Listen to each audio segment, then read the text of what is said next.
Assalamualaikum warahmatullahi wabarakatuh. Perkenalkan, nama saya Alfia Andrawina Borusinaga dengan NIM 12111224620. Saya dari Program Studi Pendidikan Bahasa Indonesia Universitas Islam Negeri Sultan Syarif Qasim, Riau. Video pembelajaran kali ini saya buat untuk memenuhi tugas mata kuliah Administrasi dan Supervisi Pendidikan dengan dosen pengampu yaitu Bapak Ripi Hamdani, MPD.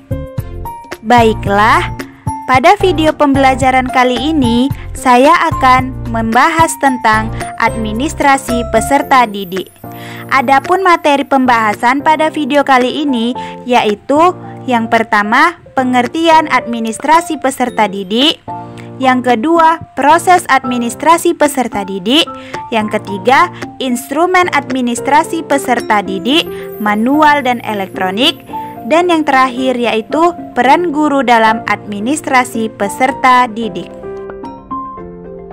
Baiklah, masuklah kita pada materi pembahasan yang pertama, yaitu tentang pengertian administrasi peserta didik. Sebelum kita mengetahui pengertian dari administrasi peserta didik, alangkah baiknya kita harus mengetahui apa itu pengertian dari administrasi. Administrasi adalah suatu perencanaan, pengawasan, pengarahan, atau pengorganisasian yang menciptakan kerjasama dan dilakukan oleh beberapa pihak untuk mencapai tujuan yang diinginkan. Nah, setelah kita mengetahui pengertian dari administrasi, selanjutnya kita akan mengetahui apa itu administrasi peserta didik. Administrasi peserta didik adalah suatu cara atau langkah dalam kegiatan pembelajaran yang berkaitan dengan pendidikan, bertujuan untuk menata dan mengatur pendidikan di sekolah agar tercapainya suatu kegiatan yang sesuai dengan kurikulum. Setelah kita tahu pengertian dari administrasi peserta didik, selanjutnya kita akan membahas tentang proses administrasi peserta didik. Adapun proses administrasi peserta didik yaitu yang pertama, kegiatan awal tahun pelajaran. Kegiatan yang dilakukan adalah penetapan daya tampung, penetapan syarat-syarat peserta didik baru, pembentukan panitia atau petugas penerimaan peserta didik baru. Yang kedua yaitu kegiatan selama tahun pelajaran. Kegiatan yang dilakukan adalah orientasi untuk peserta didik baru, peraturan kehadiran peserta didik, promosi dan mutasi peserta didik, pembinaan disiplin atau tata tertib sekolah, pemberian ganjaran dan hukuman bagi peserta didik yang melanggar aturan.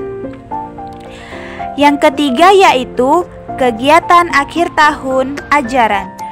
Kegiatan administrasi yang dilakukan oleh administrator adalah menyangkut tentang pelaksanaan ujian nasional dan kenaikan kelas.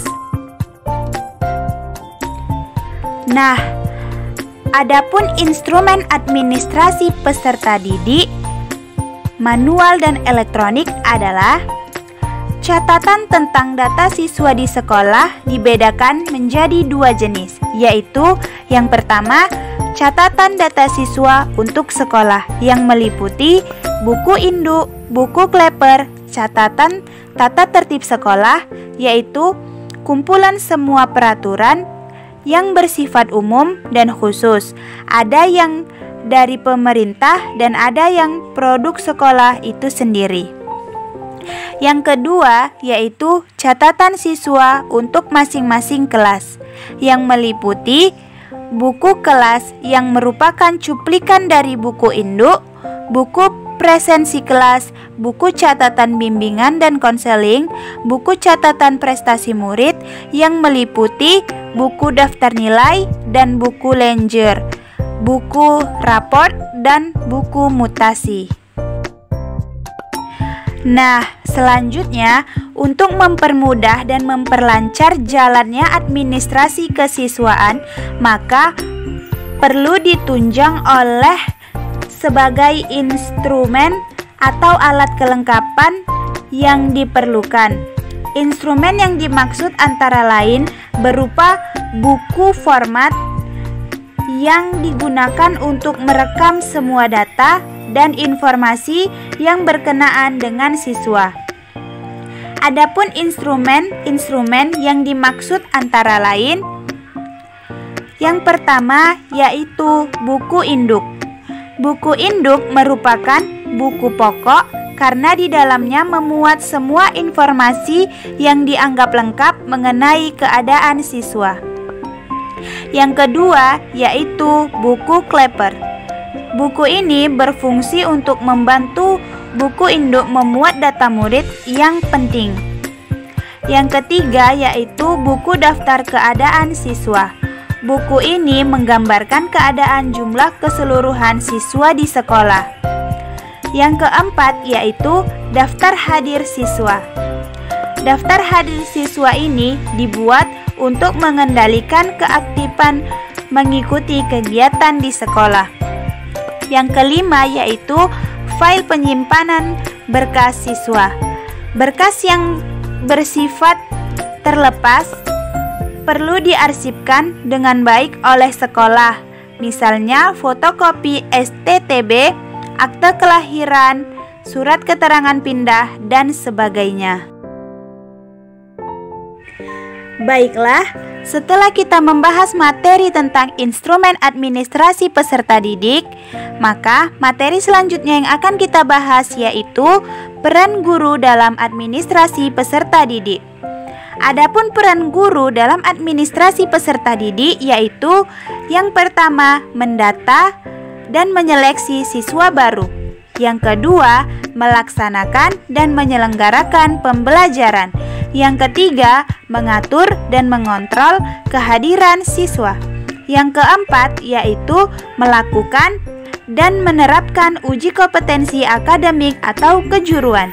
Yang kelima, yaitu membantu dan melaksanakan bimbingan karir serta penelusuran. Yang keenam, yaitu lulusan peserta didik. Yang ketujuh yaitu dapat membantu rekap data siswa di sekolah. Yang kedelapan yaitu mempermudah kerja tata usaha dalam menyimpan dokumen. Yang kesembilan yaitu mempermudah dalam mengarsipkan dokumen. Dan yang kesepuluh yaitu membantu mencari data-data siswa dengan mudah. Baiklah, itu tadi materi peran guru dalam administrasi peserta didik. Adapun kesimpulan materi pada pembelajaran video kali ini yaitu administrasi peserta didik adalah suatu cara atau langkah dalam kegiatan pembelajaran yang berkaitan dengan pendidikan untuk tujuan menata dan mengatur pendidikan di sekolah agar tercapainya suatu kegiatan yang sesuai dengan kurikulum. Maka penting dilakukannya administrasi dan tujuannya adalah administrasi peserta didik dalam pendidikan secara umum adalah untuk mengatur semua kegiatan yang berkaitan dengan peserta didik agar proses belajar mengajar berjalan dengan lancar, berjalan dengan efektif dan efisien sehingga tujuan pendidikan dapat tercapai dengan maksimal. Baiklah, sekian materi pembelajaran pada video kali ini. Semoga materi yang telah saya sampaikan dapat bermanfaat untuk kita semua dan menambah pengetahuan kita tentang administrasi peserta didik. Sekian video kali ini. Lebih dan kurang saya mohon maaf. Saya akhiri. Wassalamualaikum warahmatullahi wabarakatuh.